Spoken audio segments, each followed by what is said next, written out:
පැවතෙන්න දේවල් කරන්න ඕන අනිත් එක සීනියර් ආටිස්ට්ලාට ගරු කරන්න ඕන කියලා වෙනකොට පොඩ්ඩක්වත් කැමැත්තක් තිබුණේ හරි සරල. අද හවසටම හමුවනු මැනවි රඟුම් බලන්න.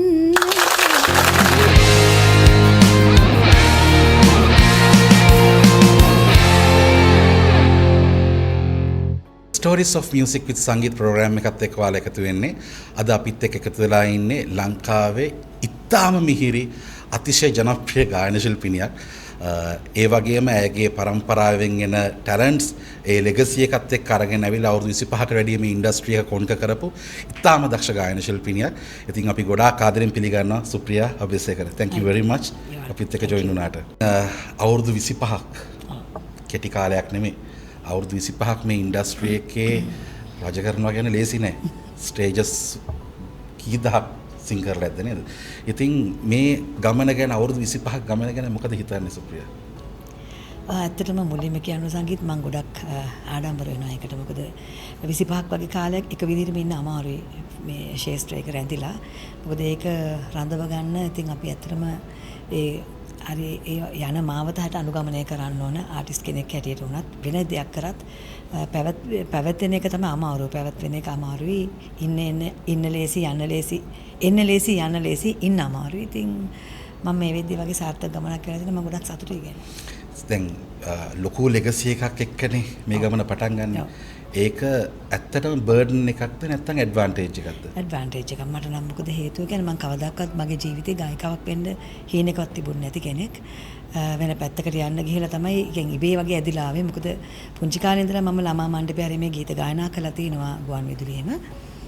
හැබැයි වෘත්තීය ගායන ශිල්පිනියක් වෙන්න මට මාවත හැදුනේ මොකද මගේ ආච්චි අම්මා වසන්ත සඳනායක මගේ කලාවිදිනේ මතක් කරන්න ඕන. මොකද ඇයට උපහාරයක් කරන්න ගිහිලා තමයි මට ඇතර මේකට මේ දොර ඇරුනේ ශේෂ්ත්‍රයට එන්න. මම හැබැයි ඒක ඇඩ්වාන්ටේජ් එකක් හැටියට හිතනවා. මොකද මට ගොඩක් අමාරු වුණේ ශේෂ්ත්‍රයට එන්න. මොකද නම ඇසූපමණින් මට ගොඩක් ආරාධනා ලැබුණා.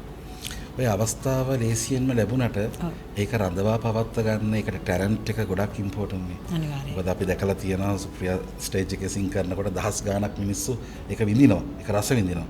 එතකොට මේක බෝන් ටැලන්ට්ද නැත්නම් ඇත්තටම මේ සම්බන්ධ අධ්‍යාපනයක් හැදෑරුවද?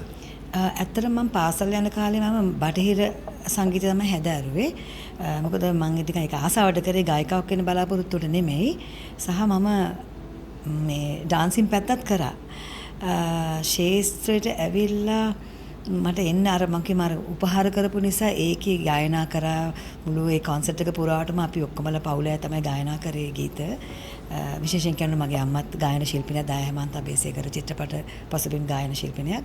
ඒ වගේ මගේ තාත්තා ශාන්ති අබේසේකර චිත්‍රපට නාලුවෙක් අධ්‍යක්ෂකවරයෙක් චිත්‍රපට දෙකක් කළා තියෙනවා. ඉතින් ඒ හරහා මට ඉතින් තාත්තා අම්මා ආච්චිලාගේ තියෙන දැනුම්කම් මත ආපු ආරාධනාත් එක්ක තමයි මම ගායිකාවක් වෙන්නේ. ඉතින් ඇත්තට මට ඕනකමකුත් තිබුණා. ඉතින් පවුලේ ඒ උරුමය අරගෙන ඉස්සරහට යන්න මොකද මට ඒ ගීත වලට තමයි ඉල්ලුම එන්න පටන් ගත්තේ. ඒක නිසා මම ඒවත් එක තමයි එළියට එන්නේ. ඉතින් මම හිතනවා මේක මට ලොකු ආඩම්බරයක් කියලා. එතකොට දැන් මේ ඉන්ඩස්ට්‍රි එක ඇතුලේ තමන්ගේ නිර්මාණ කරගෙන ඉස්සරහට යන්නත් ආටිස්ට් කෙනෙක්ට පුළුවන්. නැත්නම් තමන්ගේ ලෙගසි එකකින් ආපු බොහොම කලාතුරකින් හම්බෙන අවස්ථාව ඒ ගීත ගායනා කරන්නත් පුළුවන්. හැබැයි ගොඩක් වෙලාවට අපි දකින්නේ අත්තම්මගේ ගීත, අම්මගේ ගීත ගොඩක් අය රික්වෙස්ට් කරනවා සුප්‍රියාගේ කටහඬින් අහන්න ආසයි කියන එක. මේක ආටිස්ට් කෙනෙක්ට ඇඩ්වාන්ටේජ් එකක්ද නැත්නම් ඒක ඩිස්ඇඩ්වාන්ටේජ්? මෙහෙමයි. ඒක කියන්න මට චුට්ටක් අමාරු. මොකද මම ඇත්තටම අර මගේ අනන්‍යතාවයක් ගොඩනගා ගන්න ඕන කියන මතයක හිටියේ නැහැ. මොකද මං කියන්නේ මං ගායිකාවක් වෙන්න නෙමෙයි හිටියේ කියලා. මට ඉතින් අර ඉබේ ආපු අවස්ථාවක් නිසා මට මං අර ඒක ඇඩ්වාන්ටේජ් එකක්ද බර්ඩන් එකක්ද කියන එක මට ඇත්තටම හිතන්න ඕන වුණේ නැහැ. මං ඉතින් ඒ ගීත වලින් මට ගොඩක් ඉල්ලුම එන්න පටන් ගත්ත නිසා මං ඒ ගීත වලින් ගියා මිසක් මොකද මගේ මේ වෙද්දි මගේ නිර්මාණ මගේ ස්ව නිර්මාණات ගොඩක් තියෙනවා. ඉතින් අර ඉල්ලුම ආවේ මට මාව මාකට් උනේ අර පැත්තට. ඒක නිසා මං ඒ පැත්ත තෝරගත්තානේ. ඉතින් ඒක නිසා මට ඒක කියන්න අමාරුයි මේක බර්ඩන් එකක්ද මොකද බර්ඩන් එකක් කියන්න බෑ. මොකද මම මේ ඉන්න සාර්ථකත්වය තුළ මට හිතෙනවා මට ඒක තමයි මේ මට ප්‍රයෝජනවත් වුණේ.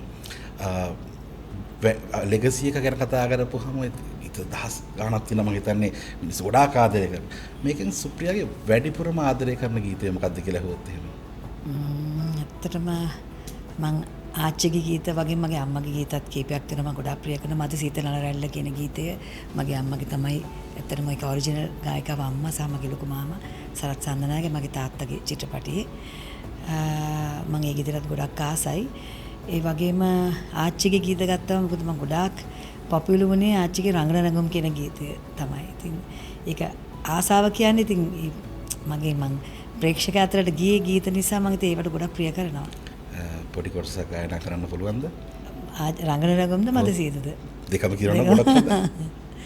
රංගන රංගම එකේ පොඩක් කියන්න.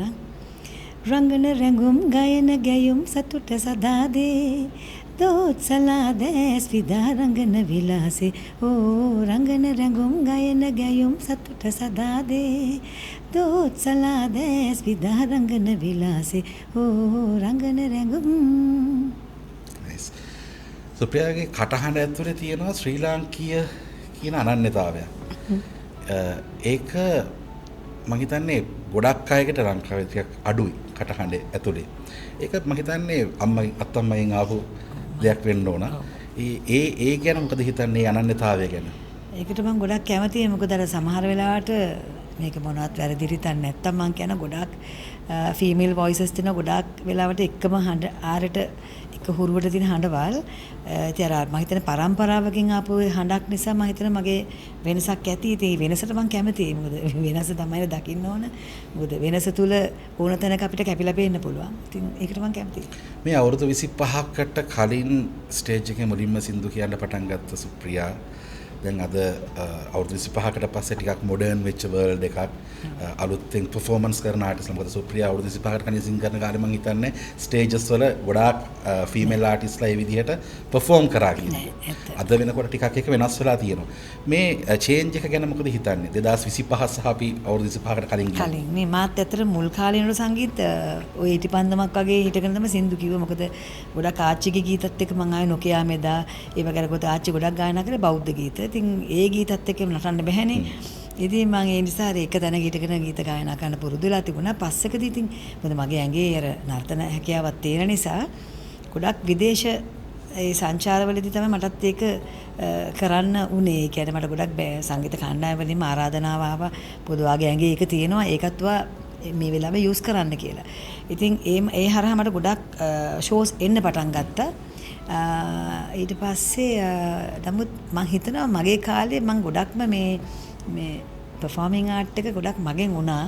මොකද මම ටිකක් නර්තනේ පැත්තට බර වෙලා නර්තනයට වඩා පර්ෆෝමන්ස් එකක් මම කරන්න පුරුදු වෙලා ඒක දිගටම ගියා. මම හිතන්නේ මම ඒ කාලේ මමයි ජින්ජර් වෙන ස්ටයිල් එකක් ශානිකා තව විදියක් මගේ එක තවත් විදියක් එහෙම තිබුණා. ඉතින් ඒ කාලේදී ඒක හරියට මම හිතන්නේ මිනිස්සු අතරට ගොඩක් ගියා. මොකද පර්ෆෝමන්ස් පැත්ත ගොඩක් මට තිබුණ නිසා.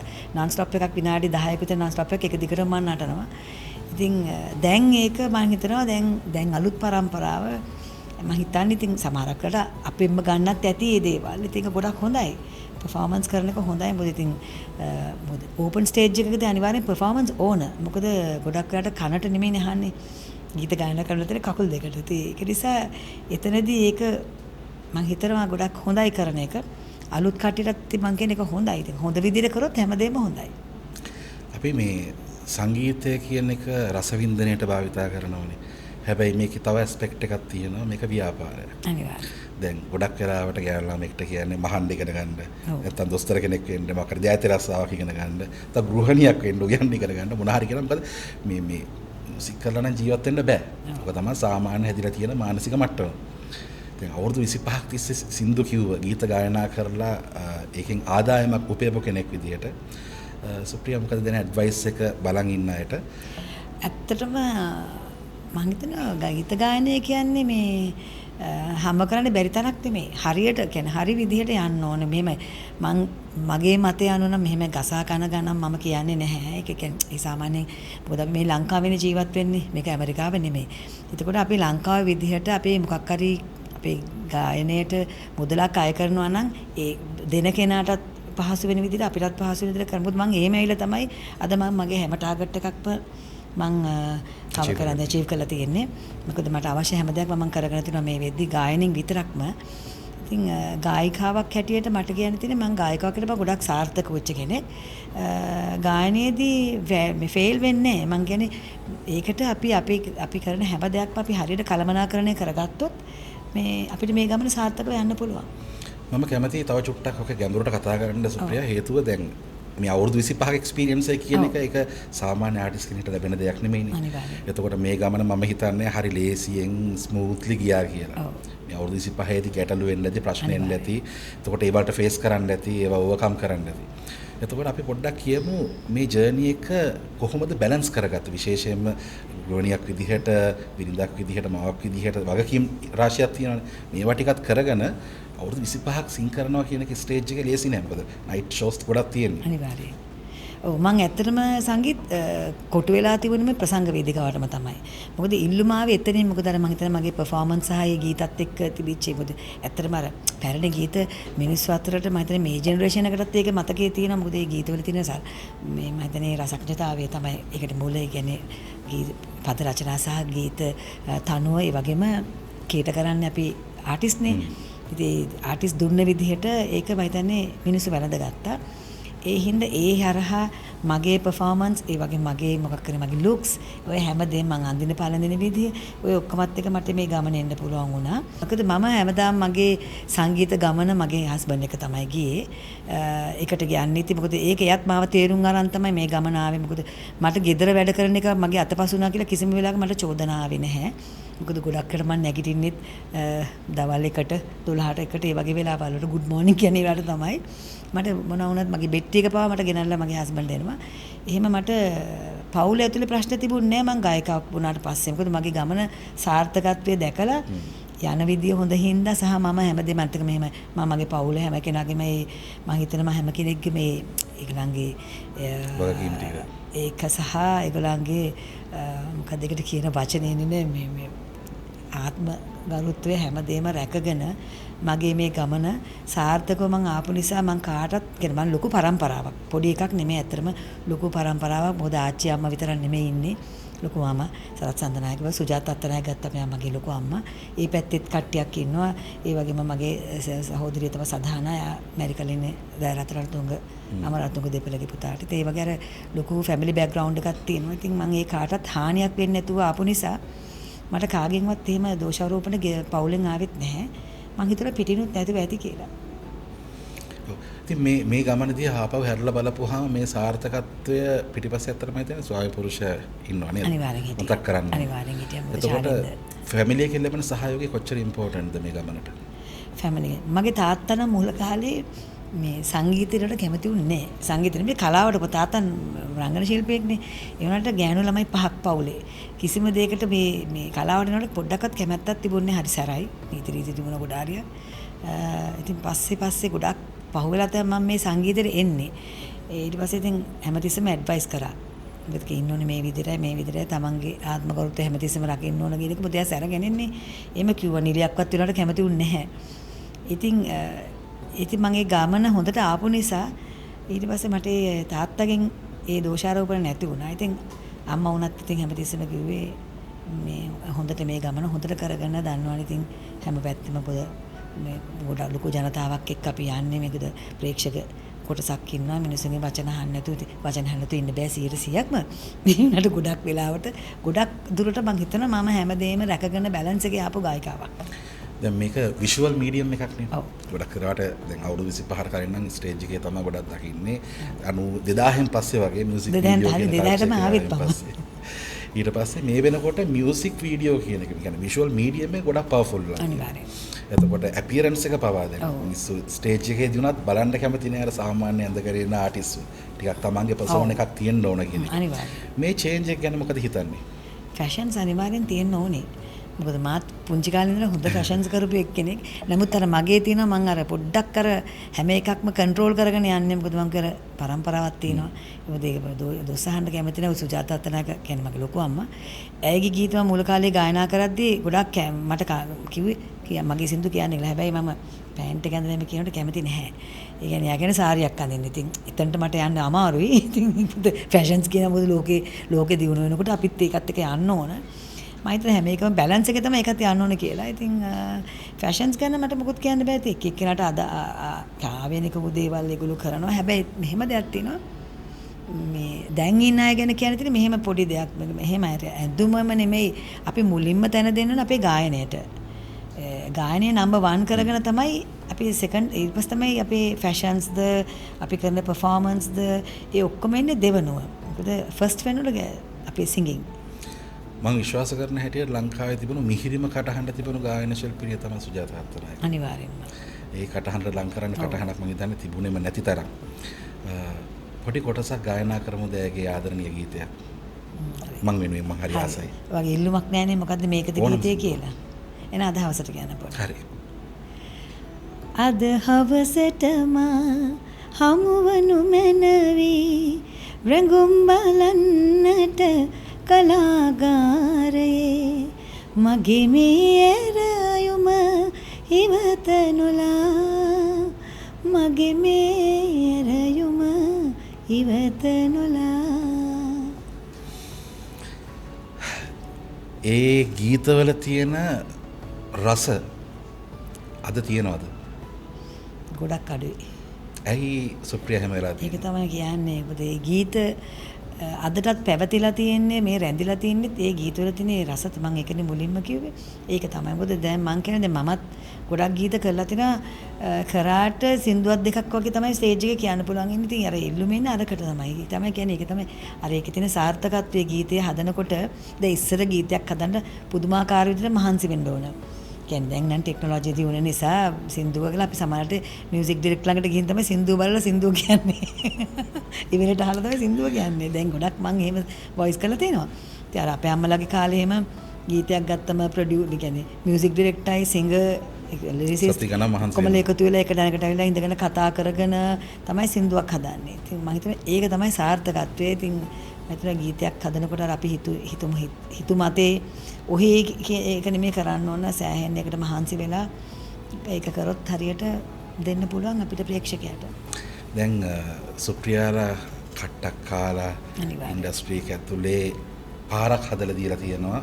ෆීමේල් ආටිස්ට්ලාට දැන් ඇවිල්ලා ඕපන්ලි පර්ෆෝම් කරන්න පුළුවන් කිසි ප්‍රශ්නයක් නැහැ. මේක කන්ට්‍රෝවර්ෂල් ප්‍රශ්නයක් නිසා නෙමෙයි මම අහන්නේ. නමුත් මේක මට ඇත්තටම තියෙන ගැටලුවක් අහන්න ඕන නිසා ඒ ලැබිය යුතු රෙස්පෙක්ට් එක කරන්ට් ජෙනරේෂන් එකෙන් ලැබෙනවද? ඒ කියන්නේ මේ පැරණි ගීත නෑ. ඒ කියන්නේ මගේ දැන් අවුරුදු 25කට කලින් සුප්‍රියා ස්ටේජ් එකේ සිං කරලා හදපු පාරක් තමයි අද කට්ටිය ඕපන් ඩේලා එන්ජොයි කරන්නේ මේ අනිවාර්යයෙන් ප්ලැට්ෆෝම් එකේ. ඉස්සර මේ අවස්ථාව තිබුණේ නෑනේ. දැන් ඇවිල්ලා ඉන්න යන් ජෙනරේෂන් එක අලුත් ආටිස්ට්ලා ඒ හදව පාර වෙනුවෙන් ඒ ග්‍රැටිටියුඩ් එක ඒ රෙස්පෙක්ට් එක සුප්‍රියාට ශානිකාරට තියනවද? මෙහෙමයි. ඒක හරි අමාරුයි කියන්නේ. සමහර අය නම් කතා බහත් කරන්න යනවා. සමහර අය ඉතින් පොඩ්ඩක් ඇඳගෙන වගේත් ඉන්නවා. ඒක මම කියන්නේ මොකද මම නම් එන කාලේ මම හැමතිස්සෙම සීනියර් ආටිස්ට්ලාට හැමතිස්සෙම රෙස්පෙක්ට් කරා. මොකද ඒගොල්ලෝ ගෙනාපු දේ නෙමෙයි අපි ගෙනියන්නේ. එතකොට අපි මේ රෙස්පෙක්ට් එක දෙන්න මොන මොකද ඉන්දියාව ගත්තත් අපි මම දැකලා තියෙනවා තමන්ගේස්කාර් කියන ඒ ගායන වේදිනියට ඊට පස්සේ එන ජූනියර්ස්ලා ගිහිල්ලා කකුල් දෙක අල්ලලා වැඳලා තමයි සින් කරන්නේ. ඉතින් ඒක අපේ රටේ අඩුයි. මොකද ඒකට හේතුව තමයි ඒකට වග කියන්න ඕන තනිකරම මාධ්‍ය. මීඩියාස් වග කියන්න ඕන. මොකද ඒගොල්ලෝ ඒක කියලා දෙන්න ඕන ආටිස්ට් කෙනෙකුට ඒ දේ යන මොකද ඔහේ ගෙනල්ලා රියැලිටි වලින් ළමයි අතාරින එක හරි වැරදි. මම කියන්නේ. මොකද ඒගොල්ලන්ට ඒක දැනුවත් කරලා තමයි එවන්න ඕනේ. මෙහෙමයි ඔයගොල්ලෝ යන්න ඕනේ, මෙහෙමයි ඔයගොල්ලෝ ඉන්න ඕනේ කියන එක දැනුවත් කරන්නම ඕන. ඒක නෑ. ඉතින් රියැලිටි දවස් අවුරුද්දක් ගානේ කරනකොට channels කීපයක් කරද්දි 100ක් විතර එකපාරට අවුරුද්ද කරනම මේ ළමයි අනාථ වෙනවා. මොකද යන්නේ නම් නැති වෙනවා. මොකද ඊළඟ අවුරුද්ද ඊළඟ සෙට් එක ගාම ඒගොල්ලෝ මිලව දන්නෙත් නෑ. ඊතර ඒකිතර ඒ ළමයි ආපු වෙලාවට කාගේ හරි සින්දුවක් කියලා පටපට ගාලා මොකක් හරි ඇඳගෙන ඇවිල්ලා නටලා කරලා අර මේක ඇත්තනේ. මොකද ඒගොල්ලන් ඒතර පැවතෙන්නේ නෑනේ. ඉතින් මම කියන්නේ පැවතෙන්න දේවල් කරන්න ඕන. අනිත් එක සීනියර් ආටිස්ට්ලාට ගරු කරන්න ඕන කියන එක මම අනිවාර්යයෙන්ම කියනවා. දැන් ඉස්සර තිබුණේ නැහැ TikTok, ඉස්සර තිබුණේ නැහැ Instagram, ඉස්සර තිබුණේ නැහැ social media YouTube platforms. දැන් මේ platforms opportunities create කරලා තියෙනවානේ. දැන් මට ගෙදර ඉඳගෙන මගේ සින්දුව ගිටාර එකත් එක කියලා මට දාන්න පුළුවන්. මට මගේ audience එකක් හදා ගන්න පුළුවන්. ඉස්සර එහෙම opportunity එකක් තිබුණේ නැහැ. මොකද හිතන්නේ මේ opportunities ටික අවුරුදු 25කට කලින් තිබුණා නම්? අම්මෝ අපි කොහෙන්ද දන්නේ. ඇත්තටම ඉතින් ඒක තමයි කියන්නේ කාලෙත් එක්කනේ මේ හැමදේම වෙන්නේ. ඉතින් දැන් කෙනෙකුට ඇත්තටම ආටිස්ට් කෙනෙක් වෙනවා කියන එක nothing. මොකද TikTok ඔය තියෙන මේ තමන්ගේ YouTube අරම Instagram ඕවයින් හරිම ලේසි ආටිස්ට් කෙනෙක් වෙන්න. මොකක් හරි කාගරි සින්දු දෙකක් කරේ බොඩි මෑෂප් එකක් කරලා හරි දාලා ඒක views වැඩි කරගෙන එහෙම වෙන්න පුළුවන්. ඒ වලට ඉතින් මං හිතනවා අපි ආපු ගමන ඊට වැඩිය ගොඩාක් ඒ කියන්නේ කට්ට කාලේ යන ගමන තමයි සාර්ථක කියන එක තමයි මට කියන්න ඕනේ. ඒක තමයි අපිට අර අගේ දැනෙන්නේ මේ කලාව ගැන. ගොඩක් දැන් අලුතෙන් එන කට්ටියට එහෙම අගයක් නෑ. ඒගොල්ලෝ බලන්න ඉතින් අර බැන් ආවා, ඒගොල්ලෝ උඩට ගෙන ආවා, මිනිස් කැමතියි. එහෙම කියලා ඒගොල්ලෝ ඉතින් අර ඒගොල්ලෝ වෙනම එකක් හදාගෙන ඇවිල්ලා තිනවා. ඉතින් මං කියන්නේ ඒක වැඩි දුර යන්න බෑ ඒකට. ඉතින් ගොඩක් දේවල් අපි කතා කරා.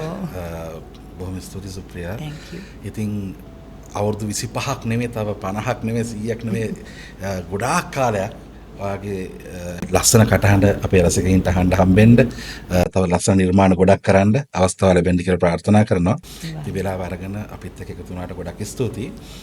යන්න කලින් තව ලස්සන ගීතයක් ගායනා කරමු. කැමති සින්දුවක්. එන අම්මගේ ගීතේ කොටසක් කියන්න. මද සීත නලරැල්ල දැඟලිල්ල පා කැළඹිල්ල දී දසත විසිරී ගියා සිතුවිල්ල ඉතිරි සැනසිල්ල පැතිරි පෙම් ලෝකයේ සුවඳ මුසු වී ගියා ඔය බැල්ම දෙන කෙල්ම සුරගීත පා සුරතල්ම බව පේන රහසක් කියා දුක තෙල්ම නැති වී සිත එල්ම මතු වී පෙම් ලෝකයේ සුවඳ මුසු වී ගියා. බොහොම ස්තුතියි. බොහොම ස්තුතියි.